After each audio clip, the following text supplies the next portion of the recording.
Scratch babble. Okay, it's time to do a little exploratory surgery. Since day one, this thing's been a little hard to start, even with the choke. And I'll show you what the choke does. If you push it up, it springs back. Try it again, push it up, springs back. It won't stay open. So, reading the manual, to do the adjustment to the choke, I need to remove the lower fairing there, take the tank off, and then there's a little adjuster under there. This thing is supposed to stick open, and at close there should be a little bit of play, and there's none. So it's grabbing it a little too much 90% of the time. So I'm going to take everything off and do that adjustment and see if it starts better. I forgot to mention I also have to remove obviously the side panels in the seat and the tank and the lower fairing to get to the adjustment for the choke. Okay, so the fairings are off, tank is off, the choke,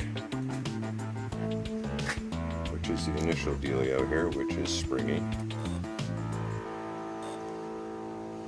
is adjusted by that. So I'm going to loosen it and take the play and spring back out of the choke, see if I can get it to stay open, and then have a little bit of play when it's closed as per instructions. I can't film and do this at the same time, so my apologies, but it's pretty simple.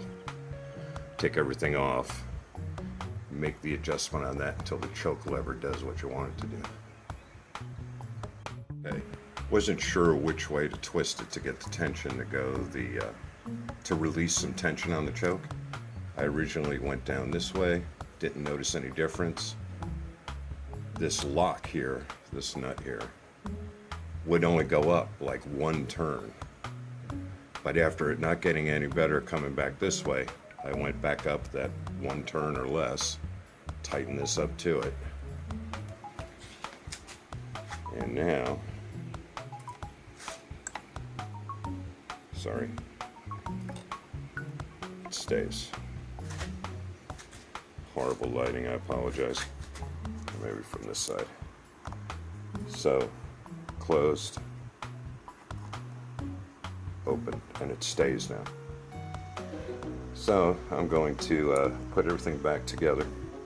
If there's a way to test this without putting everything back onto the gas tank, I'd love to know it, but nonetheless, the choke is now staying open. It's coming closed. I have a little bit of play in it now, which I didn't have before. So we're going to give it a shot, put it all back together, give it a shot, see if it makes a difference starting. Okay, I'm ready to start it. This is totally cold start. Bike hasn't run in a couple days. I'm going to give it full choke. Turn on and let's see what happens. Nothing. You know why? Because the kickstand's down and it's in first. There we go. Duh.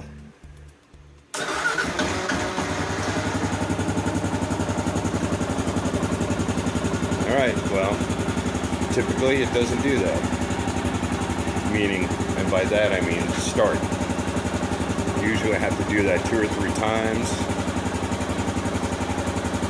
Sometimes the choke wouldn't work at all. I'd have to keep the choke off and I'd have to goose the throttle to get it to start simultaneous with turning it over. I'm going to go back through and double check my hoses for leaks.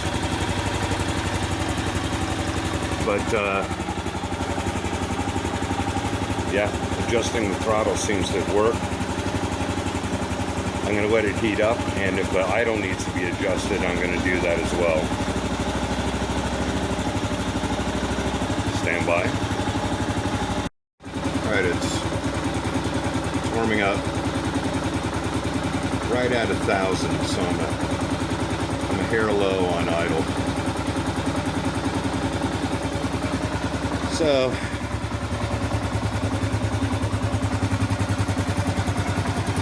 we'll come around. There's the idle adjustment right here.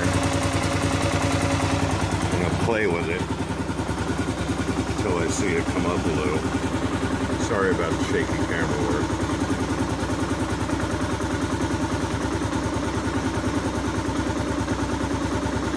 Okay, clockwise is down.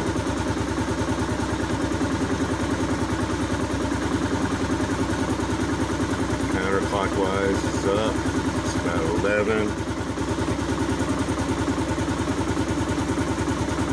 I am turning it like micro increments. Let me look at it again. It's a bad perspective on that side.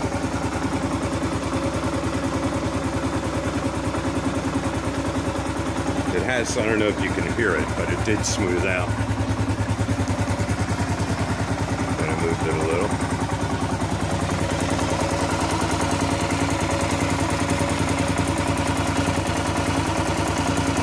Counterclockwise.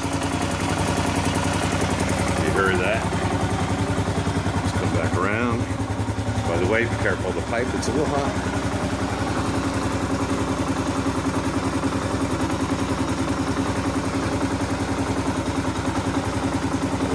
100, heat it up. One more mini turn. And you know what? I think I'm going to leave it right about there. Alright, so adjusted the idle lever. It works properly now. Start it up the first time. Turn it off. And apparently that was the culprit. It stays instead of springing back a little when I open it all the way. So the choke wasn't opening all the way. Alright, that's it. Kind of happy. I'll let you know if I screwed up after I ride it.